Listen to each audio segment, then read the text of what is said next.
একাত্তরকে নিয়ে হাসিনা কি করেছে, শেখ হাসিনা আওয়ামী লীগ কি করেছে? আওয়ামী লীগের পলিটিক্সে ছিল একাত্তরকে চেতনা বিক্রি করা, একাত্তরের ক্রেডিট নেওয়া। একাত্তর শুধু আওয়ামী লীগেরই সম্পত্তি, হ্যাঁ, সেটা তো নয়। একইভাবে আপনার জুলাই আগস্টে যেটা হয়েছে সেটা শুধু একটা গোষ্ঠীর নয়, সারা বাংলাদেশ এবং প্রত্যেকটি রাজনৈতিক দল এটার ভাগিদার।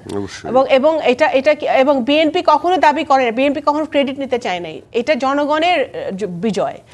যেটা জুলাই আগস্ট মাসে হয়েছে এটা বাংলাদেশের জনগণের বিজয়। বাংলাদেশকে বিএনপি রিপ্রেজেন্ট করে, জাতীয়তাবাদকে রিপ্রেজেন্ট করে দেখেই বিএনপি এই বিজয়টাকে ধারণ করে। আমরা আওয়ামী লীগের মতো, হাসিনার মতো একাত্তরের চেতনা যেভাবে তারা বিক্রি করেছে বা একাত্তরকে তারা কুক্ষিগত করেছে, সেটা কোনো আন্দোলনকে আমরা কুক্ষিগত করতে চাই না, কোনো কাউকে আমরা খাটো করে দেখতে চাই নাই। সবাই সবার জায়গায় অবদান আছে, সবাই রক্ত দিয়েছে। যারা মুগ্ধ বা অনেকের মতো যারা মৃত্যুবরণ করেছে, যারা গুলি খেয়েছে, তাদের সবারই অবদান আছে।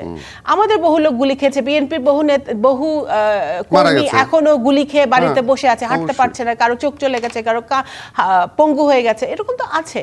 তো সুতরাং আমরা কেউ যদি এইটাকে কুক্ষিগত করার চেষ্টা করে, এটাকে মানে ক্রেডিট নেওয়ার চেষ্টা করে, সেটা আমাদের জন্য দুর্ভাগ্য, জাতির জন্য দুর্ভাগ্যজনক হবে।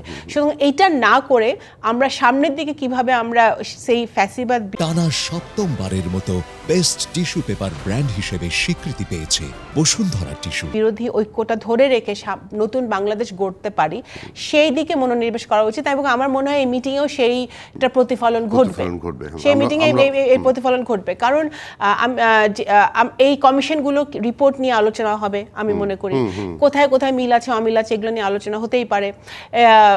ডক্টর ইউনূসকে কেন দায়িত্ব নিতে হলো হঠাৎ করে? উনি তো পলিটিক্সের বাইরেই ছিলেন, ওনাকে আমরা কখনো বরঞ্চ বাংলাদেশের আভ্যন্তরীণ কোনো ব্যাপারে কমেন্টও করতে ওভাবে দেখিনি, তাই না? উনি কিন্তু ওনার জগতেই ছিলেন, ওনাকে কেন দায়িত্ব নিতে হলো? 17 বছরের নির্বাচন হয় নাই দেখেই তো এই বৈষম্য বিরোধী মানে নামে, বৈষম্য বিরোধী এই ট্যাগের নামে কেন ছেলে মেয়েদের মাঠে নামতে হলো? কারণ গণতন্ত্র ছিল না, কথা বলতে পারতো না, যাকে তাকে তুলে নিয়ে যেত, গুম করা হতো। মানে এই কারণেই কিন্তু ডক্টর ইউনূসের হাল ধরা, এই দেশের মানে প্রধান উপদেষ্টা হওয়া।